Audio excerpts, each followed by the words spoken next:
আসসালামু আলাইকুম। ইনশাআল্লাহ সবাই ভালো আছেন। আলহামদুলিল্লাহ আমিও ভালো আছি। যে যেখান থেকে আমার ভিডিওটি দেখছেন সবাইকে অসংখ্য ধন্যবাদ ও সর্বপ্রতি ভালোবাসা রইল। আহ, আপনারা সকলেই জানেন যে সরকারিভাবে ইতালিতে নেওয়ার জন্য একটা চুক্তি হয়েছে বৈধভাবে। ইতালি সহ আরও ইউরোপের আরও 4টা দেশ, ঠিক আছে। খুব সংখ্যক লোক নেবে, তবে এত খুশি হওয়ার দরকার নেই। এটা যেহেতু সাইন হয়ে গেছে, এখন এটা হয়তো খুব শীঘ্রই করবে বা আরও দেরি হবে। আমার মনে হয় না খুব শীঘ্রই এটা করতে পারবে। আর যদি এটা হয়ও, আপনাদের আমাদের এত খুশি হওয়ার কোনো দরকার নেই। কেননা এই এই ব্যাপারটা যতটা দেখতে মনে করেন বা শুনতে যতটা ভালো লাগছে, যখন এটা কার্যকর হইব, বাংলাদেশ থেকে লোক যাবে, তখন ঠিক এই যে মালয়েশিয়া যেরকম যেতেছে না মানুষ, ঠিক সেম মালয়েশিয়ার মতো হতে পারে, ঠিক আছে। সো আগে থাকতে আমাদের তো খুশি হওয়ার কিছু নেই। আর আরেকটা বিষয়ে কথা বলবো, 2024 সালে যারা আমরা জমা করছি বা নতুন অ্যাপয়েন্টমেন্ট পেয়ে আমরা যারা জমা করতেছি, তারা কত দিনের ভিতর আমরা পাসপোর্ট ফেরত পাবো। এবং এখন যেহেতু আপনার পাসপোর্টের নিয়মটা হচ্ছে আপনার পাসপোর্ট জমা দেওয়া লাগে না, পাসপোর্টের ফটোকপি জমা দেওয়া লাগে।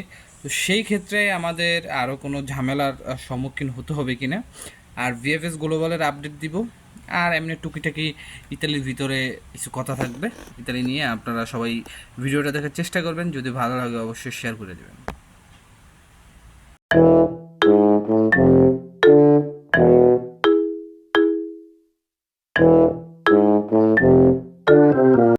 তো সব কিছুর জন্য আলহামদুলিল্লাহ। সর্বোপরি যে কথাটা বলতে চাই, আপনারা বিগত পিছনে দেখছেন যে 2023 সালে আমরা যারা জমা দিছি বা 2022 সালে আমরা যারা জমা দিছি, 2022-এর কথা বাদ, 2023 সালে আমরা যারা জমা দিছি, আমাদের কি পরিমাণ ভোগান্তিতে পড়তে হয়েছে বা কি পরিমাণ আমাদের আপনার ওয়েটিং করতে হয়েছে আমাদের ফাইলের জন্য, ফাইলটা হাতে পাওয়ার জন্য বা আমাদের একটা রেজাল্ট পাওয়ার জন্য। তো এখন তুইও আমি যেটা গতকালকে ভিডিওতে বলছি, আজকেও সেটাকে আবার উঠাইলাম যে 2022 সালের এখনও অনেকেই ভিসা পায় নাই বা পাসপোর্ট কালেকশন করতেই পারে নাই। তাদের রেজাল্ট কি তারা এখনও জানে না, কিন্তু তারা সেই আশায় এখনও বসে আছে। তো এইগুলা হচ্ছে বোকামি বলতে কিছুই নেই, কারণ এখন আপনাদের হাতে কিছু নেই। তো যাই হোক, 2024 সালে আপনারা যারা পাসপোর্ট জমা করছেন, আপনারা যদি খুব সংখ্যক, আমি ভুল না করি আমার অনুমান থেকে, কারণ দেখেন এই পর্যন্ত 2024 সালে যারা দু একটা মানে নতুন আপনার ভিসা পাইছে বা তাদের পাসপোর্ট ডেলিভারি দিছে, আহ, যেটা আপনার ফেক, মানে যেটা রিয়েল না, সেটা কিন্তু তারা 7 থেকে 10 দিন 15 দিনের মানে 1 মাসের আগে এই ফাইলগুলি তারা দিয়ে দিছে। আর যেগুলো হচ্ছে আপনার অরিজিনাল, সেইগুলাকে কিন্তু তারা রেখে দিছে এখন যদিও, কিন্তু তারা এটার কোনো আপডেট জানায় নাই। তবে এর ভিতরে দু একটা ফাইলের ভিসা পাইছে। যেমন সেদিন আমি একটা পাসপোর্টের আপনাদের আমি ছবি দিছিলাম স্ক্রিনে, যেটা হচ্ছে 24 সালের নতুন নতুন ফাইলে জমা দিয়ে পেয়েছিল 2023 সালের কোটা, ঠিক আছে। কারণ আমি বলতেছি এটা হচ্ছে ডিসেম্বরে যারা আপনারা ফাইলের নলস্তা পাইছে, ডিসেম্বরে আবেদন করার নলস্তা পাইছে, 2024 সালের কিন্তু না, 2024 সালের যারা এই যে মার্চ মাসে আবেদন করেছেন তাদের কথা কিন্তু আমি বলতেছি না। আমি বলতেছি হচ্ছে 2023 সালের ডিসেম্বরে যারা আবেদন করছেন তাদের কথা বলতেছি। তো মিনিমাম আপনি যদি একটু কমও ধরেন, 4 মাস লাগবেই।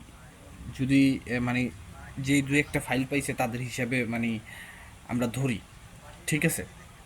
আর এর আগে পাওয়ার সম্ভাবনা আছে কিনা, হ্যাঁ, এর আগে পাওয়ারও সম্ভাবনা আছে, যেহেতু নতুন অফিস খোলা হয়েছে ইতালি এম্বাসি থেকে।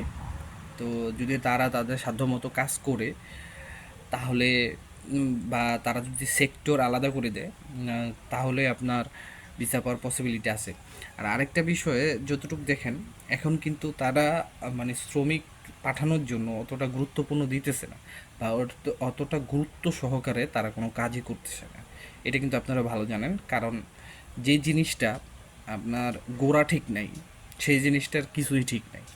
কারণ এখন আপনার ইটালি থেকে মনে করেন ডাইরেক্ট সকলেই জানে যে বাংলাদেশের অবস্থা কী বা বাংলাদেশ থেকে কীভাবে লোক আনা হয় বা বাংলাদেশে কী একটা সমস্যা চলতেছে। তো সেই ক্ষেত্রে কিন্তু এখন পুরো জিনিসটা একটা স্তব্ধ হয়ে গেছে। তো আমি মনে করি যে কিছু কিছু কাজ আমাদের পক্ষে আছে, আবার কিছু কিছু কাজ আমাদের বিপক্ষে আছে।